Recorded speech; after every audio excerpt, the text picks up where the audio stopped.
હવે જે મમતાનો કિસ્સો મેં આપને જણાવવા જઈ રહ્યા છે તેને લઈને આપને પણ સવાલ થશે કે આવી તે કેવી મમતા। મમતામાં પાગલ માતાએ પુત્રને બંધક બનાવ્યો। બનાસકાંઠાના ડીસામાં 5 મહિનાથી પુત્રને બંધક બનાવ્યો। 13 વર્ષના પુત્રને રૂમમાં સાંકળથી બાંધી રાખ્યો। પુત્ર ઘર છોડીને ન જાય તે માટે સાંકળથી બાંધી રાખ્યો। મહિલાનો પતિ ઘર છોડીને ગયા બાદ પુત્રને બંધક બનાવ્યો। સામાજિક સંસ્થાને જાણ થતાં બાળકનું રેસ્ક્યુ કર્યું। મહિલાએ શેલ્ટર હોમમાંથી પણ પુત્રને લઈ જઈને ફરી બંધક બનાવ્યો હતો। હાલ બાળકને બાળ સુરક્ષા અધિકારી છોડાવીને લઈ ગયા છે। માનસિક પરિસ્થિતિ વધુ ખરાબ હોવાથી સારવાર માટે પણ ખસેડવામાં આવ્યું છે।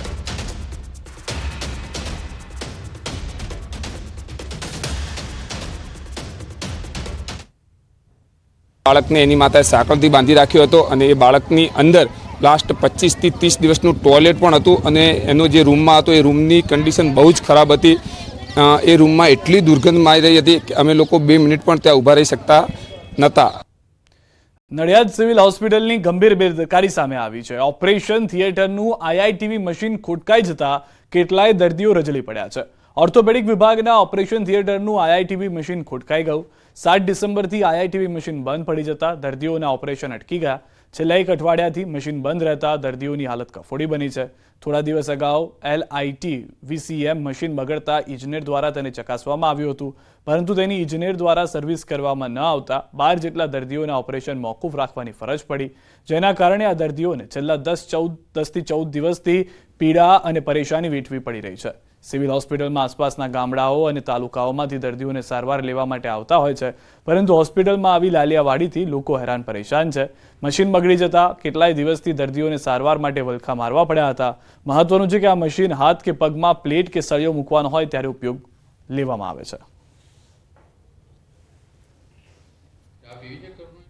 आया मैं 10 दिवस में अभी लगे हमारा घरवाला कोई भी सेवा करी नहीं लाया करना नाखी रख्या है हमने अमे કેટલી વખત કહ્યું ડૉક્ટરને કે ભાઈ કે તમારે શું કરવાનું હોય।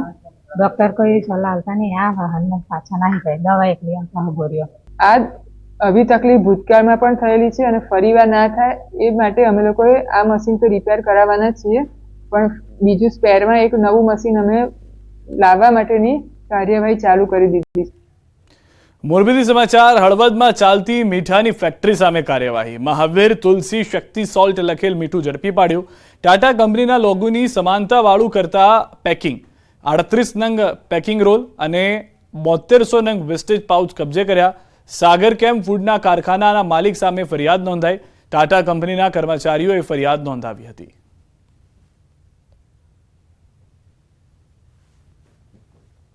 મુંબઈના કુર્લા ટર્મિનલ્સ પર આગ લાગી છે। આગને કારણે વિસ્તારમાં ભારે દોડધામ મચી ગઈ હતી। અચાનક આગ લાગવા પાછળનું કારણ અકબંધ છે। ફાયર વિભાગે આગ પર કાબુ લેવા પ્રયાસ કર્યા છે।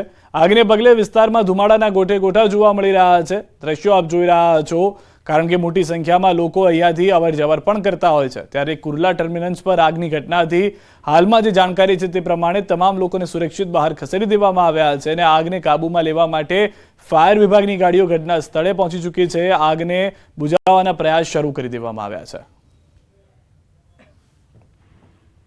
પંચમહાલના ગોધરામાં ચાઇનીઝ દોરીને લઈને ચેકિંગ કરવામાં આવ્યું। પ્રતિબંધિત ચાઇનીઝ દોરી, ગુબ્બારા સહિતની વસ્તુઓને લઈને ચેકિંગ કરાયું। કલેક્ટરના જાહેરનામાને લઈને ડિસ્ટ્રિક્ટ ડિસ્ટ્રીબ્યુટરને ત્યાં ચેકિંગ કરવામાં આવ્યું હતું। કોઈ પણ શંકાસ્પદ વસ્તુ નથી મળી આવી।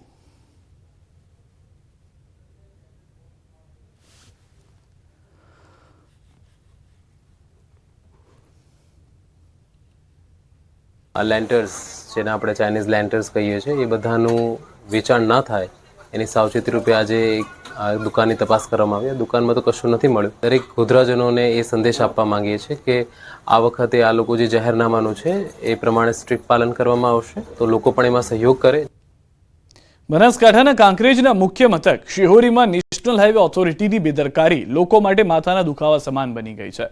મુખ્ય રસ્તાઓની સાઈડમાં ખુલ્લી ગટરોથી લોકોની ચિંતા વધી છે। કેટલાક કિસ્સામાં વાહનો પણ ગટરમાં ફસાય છે। એક ઘટનામાં ખુલ્લી ગટરમાં ઇકો કાર ફસાઈ હતી। સ્થાનિકોએ ભારે જહેમત બાદ બહાર કાઢવામાં આવી। નેશનલ હાઈવે ઓથોરિટીના સર્વિસ રોડ ઉપર ખુલ્લી ગટરોને લઈને સ્થાનિકોમાં રોષ જોવા મળ્યો છે।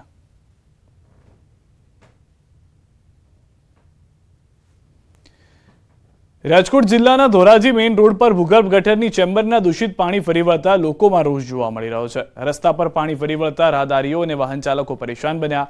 આ મુદ્દે વારંવાર રજૂઆત બાદ પણ નગરપાલિકા દ્વારા કોઈ કાર્યવાહી ન થતા લોકો ત્રાહિમામ પોકારી ઉઠ્યા છે. વહેલી તકે નગરપાલિકા દ્વારા ભૂગર્ભ ગટરની સફાઈ કરવા સ્થાનિકો અને વેપારીઓ દ્વારા માંગ કરવામાં આવી છે.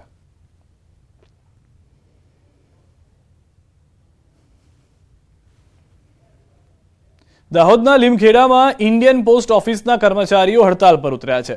જીડીએસ, બીપીએમ તથા એબીએમપીના કર્મચારીઓ અનિશ્ચિત મુદતની હડતાલ પર ઉતર્યા. લીમખેડાની 19 પોસ્ટ ઓફિસ બ્રાન્ચના અંદાજિત 50 કર્મચારીઓ ઓફિસ બહાર ધરણા પ્રદર્શન કરી હડતાલને પગલે ઓફિસનું કામકાજ ઠપ.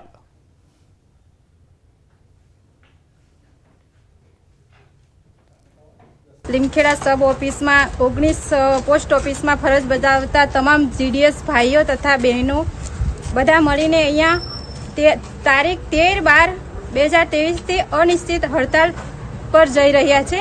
અમને લોકોને બધાને 8 કલાક પ્રમાણે નોકરી પર રાખવામાં આવે.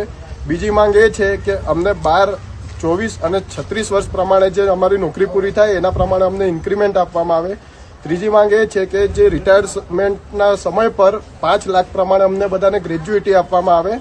ચોથી માંગ એ છે કે અમને લોકોને બધાને મેડિકલ સુવિધા જે મળવી જોઈએ એ 5 લાખ સુધીની મેડિકલ સુવિધા મળે.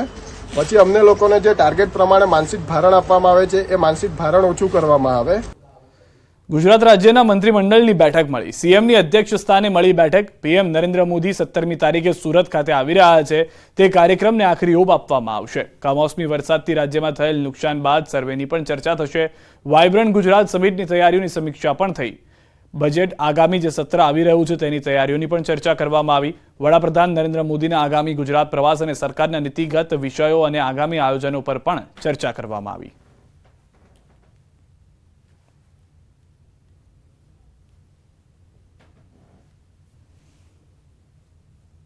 તો સીએમની અધ્યક્ષતામાં આ બેઠક મળી હતી. દુનિયાનું સૌથી મોટું બિલ્ડિંગ બુર્જ જે છે ડાયમંડ બુર્જ તે સુરતમાં 17મી તારીખે પ્રધાનમંત્રી નરેન્દ્ર મોદીની ઉપસ્થિતિમાં તેઓના હસ્તે ઉદ્ઘાટન કરવામાં આવશે. એ દરમિયાન આ તમામ કાર્યક્રમોની પણ ચર્ચા કરવામાં આવી હતી. સમાચારોમાં હાલ રોકાઈશું એક વિરામ માટે. આપ જોડાયેલા રહો ગુજરાતની number 1 news channel news 18 Gujarati સાથે.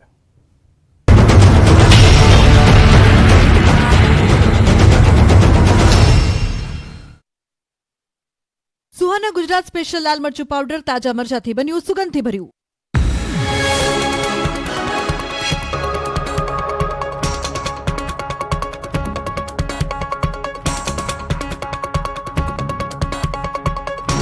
સુહાના ગુજરાત સ્પેશિયલ લાલ મરચું પાવડર તાજા મરચાથી બન્યું સુગંધથી ભર્યું.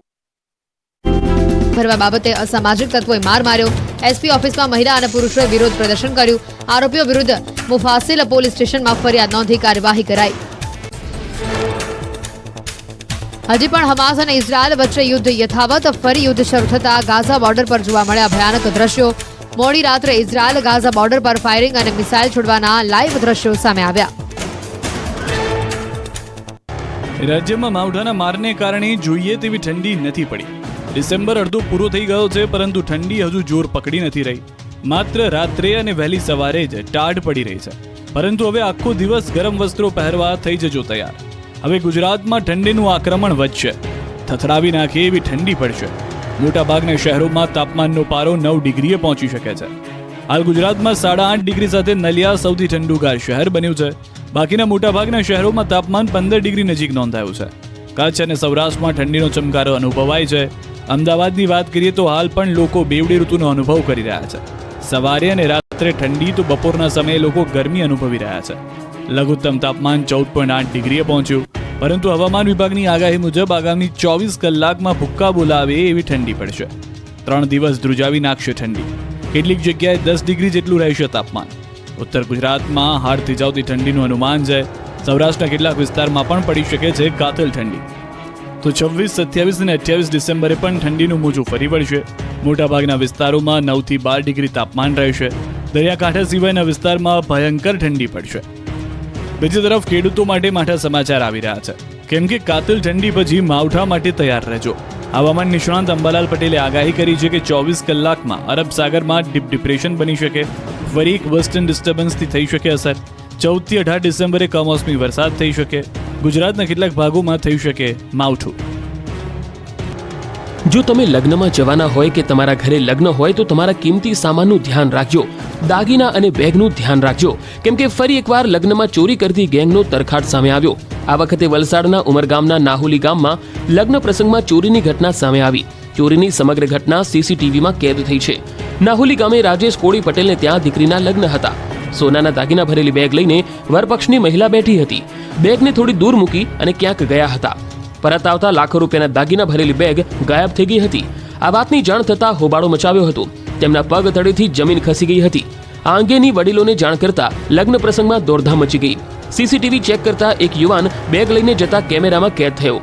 દ્રશ્યોમાં જોઈ શકાય છે કે એક ગઠિયો લગ્નમાં પ્રવેશે છે અને વરપક્ષના પરિવારની 23 તોલા સોનાના દાગીના અને કિંમતી સામાન ભરેલી એક બેગ લઈને ફરાર થઈ જાય છે.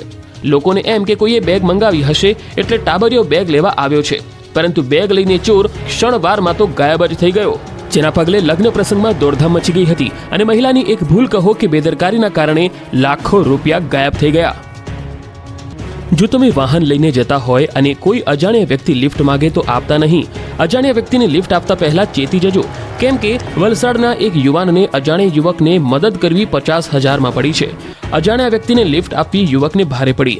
વલસાડ નજીક અમદાવાદ મુંબઈ નેશનલ હાઈવે પર એક બાઇક ચાલક જઈ રહ્યો હતો, ત્યારે અમદાવાદ મુંબઈ નેશનલ હાઈવે પર અટક પારડીના પુલ નજીક મોઢા પર રૂમાલ બાંધીને ઉભેલા એક અજાણ્યા વ્યક્તિએ બાઇક ચાલકને થોભાવી પોતાની પોલીસ તરીકેની ઓળખ આપી બાઇક ચાલક પાસે લિફ્ટ માંગી હતી.